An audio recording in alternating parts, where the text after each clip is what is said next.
genre of Sahaba of the Prophet ﷺ, and then you talk about 3 or 4 of them that match the category. But with this woman, she actually is entirely in a league of her own, in that there is literally no other companion that is like her, radiyallahu ta'ala anha. And subhanAllah, it's interesting because we're coming off of, if you guys really want to make me feel good, who did we talk about last week? Hassan ibn Thabit. Okay, not a hard question. I just wanted to make sure that you're still with me, inshallah, from the very start. We just finished talking about Hassan ibn Thabit radiyallahu anhu. And Hassan ibn Thabit is a man who is specifically known for not fighting, right? And is still praised by the Prophet sallallahu alaihi wasallam, right? A man who refused to be in any battle and actually was unable to see the battlefield in any capacity whatsoever. Yet still, he is someone who is deeply praised by Allah and by the Messenger sallallahu alaihi wasallam. And today we're going to be talking about a woman in Nusayba bint Ka'b radiyallahu ta'ala anha, who is only known for literally one thing, which is fighting, which is being in the battlefield. So subhanAllah, you find this interesting contrast amongst the companions of the Prophet sallallahu alaihi wasallam, and there is practically nothing narrated about this woman except for the battlefield that we're going to be talking about today, radiyallahu ta'ala anha. And fair warning, it's a bloody story. There's a lot of blood in this story. There's a lot of sacrifice in this story. And as I thought about, subhanAllah, what to title Nusayba radiyallahu ta'ala anha with, she's literally the mother of all sacrifice. She reminds me, subhanAllah, of when you see some of those women from the areas of the ummah that are under oppression. May Allah subhanahu wa ta'ala make it easy for them. And multiple of their children have been martyred, have been shuhada, and they still respond with rida, with pleasure with Allah subhanahu wa ta'ala. And this exemplary patience that you don't see anywhere else. May Allah subhanahu wa ta'ala make it easy for those widows of the ummah and those women who often face some of these devastating circumstances, and their courage is on full display. This woman, radiyallahu ta'ala anha, reminds me of those women, or rather those women remind me of this particular woman, radiyallahu ta'ala anha. So let's introduce her a bit with her story, her background, inshallah ta'ala, first. So her name is Umara Nusayba bint Ka'b ibn Amr al-Ansariya. So she is Nusayba bint Ka'b ibn Amr al-Ansariya. And her name is also Nasiba. Both pronunciations are correct. So her name is recorded as both Nusayba and Nasiba. So if anyone wants to name their daughter Nasiba instead of Nusayba, it's fine, inshaAllah ta'ala, as both of them are narrated as Ibn al-Athir rahimahullah says, and they're both correct.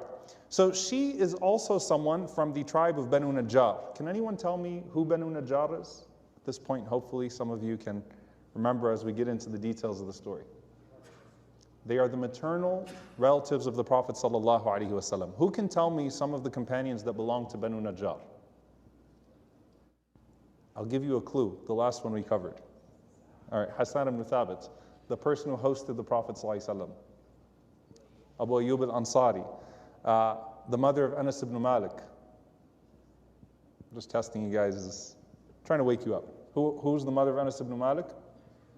Suleiman radiyallahu anha. So there are a few of the Ansar that belong to this tribe of Banu Najjar, and Banu Najjar was a sub-tribe of Khazraj, and they were the akhwal, they were the maternal relatives of the Prophet sallallahu alaihi wasallam, and so they had a greater attachment or a greater affection to him by the standards that existed at the time.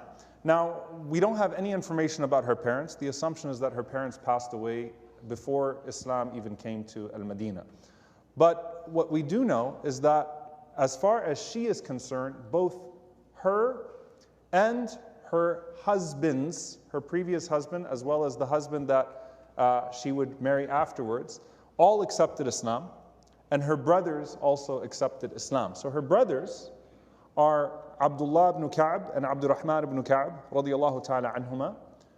Abdullah ibn Ka'b and Abdurrahman ibn Ka'b were both early companions of the Prophet ﷺ from Medina, meaning they were from the first of the Ansar to accept Islam. They took bay'ah with the Prophet ﷺ. They attended every battle with the Prophet ﷺ. And her brother, Abdurrahman in particular, is known as one of al-Bakka'een, one of those who were crying. I don't expect you all to remember too much about this, but you remember in the story of Ka'b ibn Malik radiallahu anhu, there were a group of companions who could not go out in Tabuk because they didn't have the means. And so they cried, they wept, because they wished to be with the Prophet sallallahu alaihi wasallam. So one of those people that was noted as being amongst those that were crying, those that sincerely wished they could be with the Prophet sallallahu alaihi wasallam. And Allah subhanahu wa ta'ala أثبت لهم الأجر.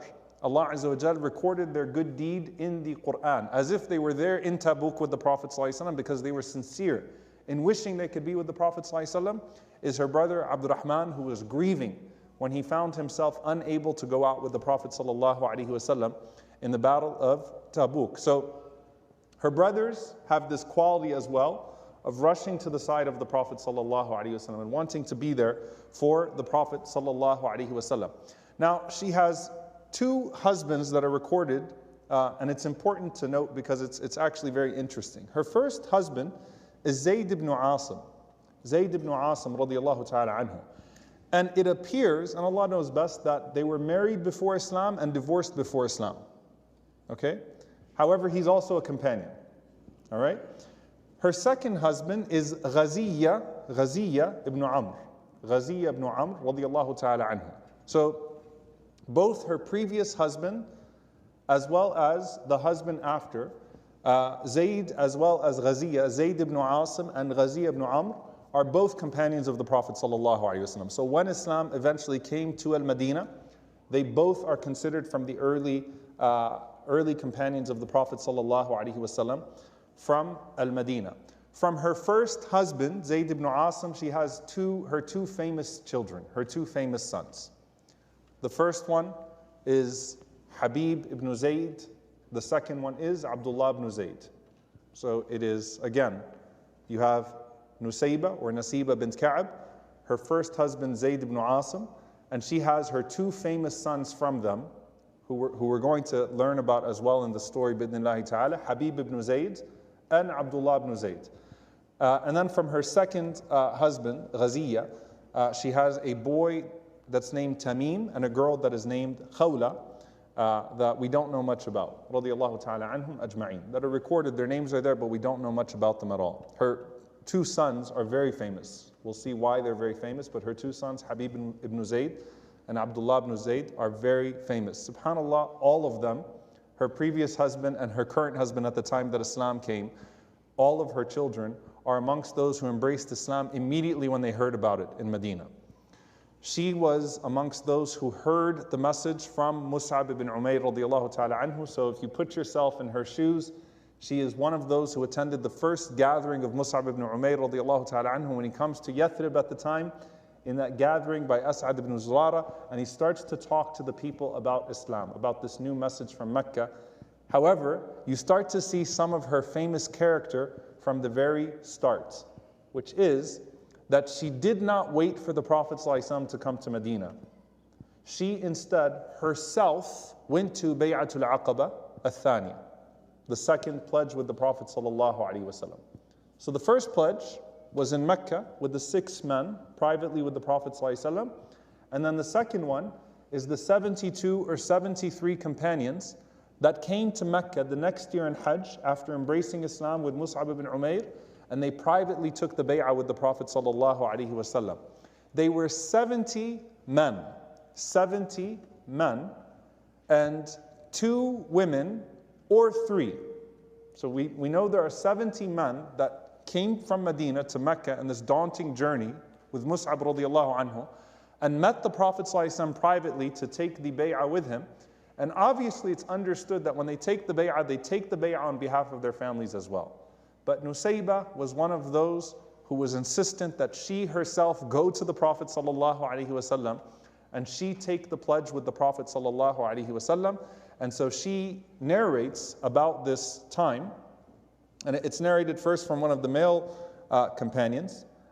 In fact, from Ka'b ibn Malik radiallahu ta'ala anhu. Ka'b ibn Malik radiallahu ta'ala anhu says, اجتمعنا بالشعب ونحن 70 رجلا وَمَعْنَا امْرَأَتَانِ, that we met the Prophet ﷺ privately, in secrecy, in Mecca, and we were 70 men, and we had with us 2 women. And he says, Nusayba bint Ka'b, Umara, and another woman, Asma bint Amr, who was known as Mani'. So Nusayba bint Ka'b, Umara, and Asma bint Amr, Mani'.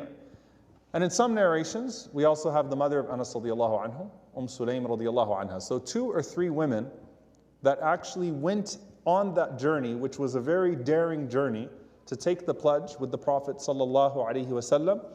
And when the Prophet sallallahu alaihi wasallam took the pledge with the 70 men, they lined up and they all shook the hand of the Prophet sallallahu alaihi wasallam, and they took the pledge with him. And then she now narrates, she says that Zawji Ghaziya, my husband Ghaziya, said to me, Ya Rasulullah, hatani imra'atan hadarata, that these are 2 women that have come to take the bay'ah with you as well. And the Prophet ﷺ said, then let it be. And he took it verbally and he said, La usafih an-nisa, I do not shake hands with women. So this was the famous narration of the Prophet ﷺ saying, La usafih an-nisa, I do not shake hands with women, was in fact in Bay'atul Aqaba al-Thaniya, was in the second bay'ah with the 70 men and these 2 women that had come from Al-Madinah to embrace Islam with the Prophet ﷺ. But he took the bay'ah with them still, with the same verbal allegiance alayhi salatu wassalam, that he took from the 70 men. This is the earliest recollection that we have of her. We don't have much about her before Islam. In fact, we have nothing about her before Islam. And we don't have much about her after this except for the battles that she's going to take part in. But I just want you to appreciate for a moment the mindset that she goes out there herself to take this bay'ah with the Prophet ﷺ, and she wants to experience this as well. She also mentions in one narration that she brought her young children. So she's already gearing her children for this idea of sacrifice on the part of the Messenger ﷺ. So her 2 children, Habib and Abdullah at the time, Habib ibn Zayd and Abdullah ibn Zayd, were still young from her previous marriage, and she took them to take the bay'ah with the Prophet ﷺ. Now when the Battle of Badr comes around, she was not present at the Battle of Badr because the Battle of Badr, of course, took part away from Al-Madinah, right? And nor were her children present because her children were too young. However, both her previous husband and her current husband were amongst the Badriyun, as well as her brothers, okay? So her family is already out there in the Battle of Badr, and they're considered from the best of the companions. And as we said, the only reason why her own children are not there, Habib ibn Zayd and Abdullah ibn Zayd, is because they were still considered too young to fight in the Battle of Badr. Then comes the Battle of Uhud. Now, the whole biography of Nusayba bint Ka'b is pretty much summarized usually in the Battle of Uhud. But we're going to go beyond that because it's very interesting. She participates in Uhud, as we're going to see. But then after Uhud, she also participates in the Battle of Khandaq. She also goes to Hudaybiyah. She also participates in Hunayn. And then she participates in the Battle of Yamama. And then she participates in the Battle of Yarmouk. So basically, Uhud opened the door for this woman to where she wasn't going to miss the battlefield after that moment with the Prophet ﷺ. So while we usually think of Umara, Nusayba bint Ka'b radiallahu anha, for this famous role that she plays in the Battle of Uhud, this was just the beginning for her, radiallahu ta'ala anha. And you get this look through her eyes of the beginning of the battle, because she was so famously tied to Uhud. You can't read the books of Seerah without seeing someone walking up to her in Medina and asking her about the day of Uhud. What was the day of Uhud like? So she narrates some of what happened with her herself, which is very precious.